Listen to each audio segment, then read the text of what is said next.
आरव, उम्र करीब 27 साल, लंबा कद, हल्की बिखरी दाढ़ी और आंखों में हमेशा कुछ ढूंढने की बेचैनी। वो पेशे से एक फ्रीलांस ट्रैवल ब्लॉगर था। उसकी दुनिया थी पुरानी हवेलियां, वीरान इमारतें और वो कहानियां जिनसे लोग डरकर मुंह मोड़ लेते हैं। जहां लोग कहते, मत जाओ, वहां कुछ ठीक नहीं है, वहीं आरव का कैमरा सबसे पहले ऑन होता था। लेकिन आरव सिर्फ रोमांच के लिए इन जगहों पर नहीं जाता था। उसकी इस बेचैनी के पीछे एक सपना था जो बचपन से उसका पीछा करता आ रहा था। एक सपना जिसमें हर बार एक पुरानी हवेली दिखाई देती और उसी हवेली के भीतर से एक लड़की की दर्द भरी आवाज आती, जैसे कोई उसे पुकार रहा हो। वो आवाज डराती नहीं थी, वो आवाज खींचती थी। आरव को लगता था शायद यही रास्ता है उस सपने के रहस्य तक पहुंचने का। एक दिन उसे रहस्यमय हवेली के बारे में जानकारी लगी। यहां जानने की जिज्ञासा कहीं उसके सपनों में दिखाई देने वाली हवेली ही तो नहीं होगी। आरव खोज में निकल गया और अंत तक आज उसकी खोज पूरी होने वाली थी। आज रात हवा कुछ ज्यादा ही ठंडी थी। चांद आधा छुपा हुआ था, जैसे किसी अनजाने डर से खुद को अंधेरे में छुपा रहा हो।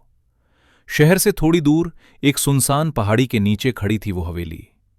काली जर्जर दीवारें, टूटे हुए झरोखे और लोहे का फाटक जो हर हवा के झोंके पर चर चर की कराह निकालता था। लोग कहते थे उस हवेली में कोई नहीं रहता, लेकिन रात के बादल जानते हैं वहां कुछ जागता है। आरव ने बाइक रोकी, मोबाइल देखा, नेटवर्क पूरी तरह गायब। तभी बारिश अचानक तेज हो गई। बस थोड़ी देर के लिए ही सही, उसने खुद से कहा और हवेली की ओर कदम बढ़ा दिए। जैसे ही उसने लोहे के फाटक को छुआ, धड़ाम, फाटक अपने आप खुल गया। आरव के रोंगटे खड़े हो गए। उसे लगा जैसे कोई अंदर से उसी का इंतजार कर रहा हो। हवेली के भीतर कदम रखते ही हवा अचानक गर्म हो गई। दीवारों पर टंगी पुरानी तस्वीरें, जिनकी आंखें मानो आरव को घूर रही थीं। तभी ऊपर की मंजिल से ठक ठक ठक कदमों की आवाज। आरव ने सांस रोक ली। कोई है? उसकी आवाज दीवारों से टकराकर फुसफुसाहट बन गई और तभी पीछे से किसी ने उसके कान के पास धीरे से कहा, इतनी देर कर दी, मैं कब से तुम्हारा इंतजार कर रही हूं। आरव का शरीर सुन्न पड़ गया। वो पलटा, लेकिन वहां कोई नहीं था। सिर्फ जमीन पर पड़ा एक पुराना जला हुआ आईना। आईने में आरव की परछाई नहीं थी, बल्कि किसी और की हल्की सी मुस्कुराती हुई शक्ल थी। अचानक ही आरव के मुंह से निकला, वसुंधरा।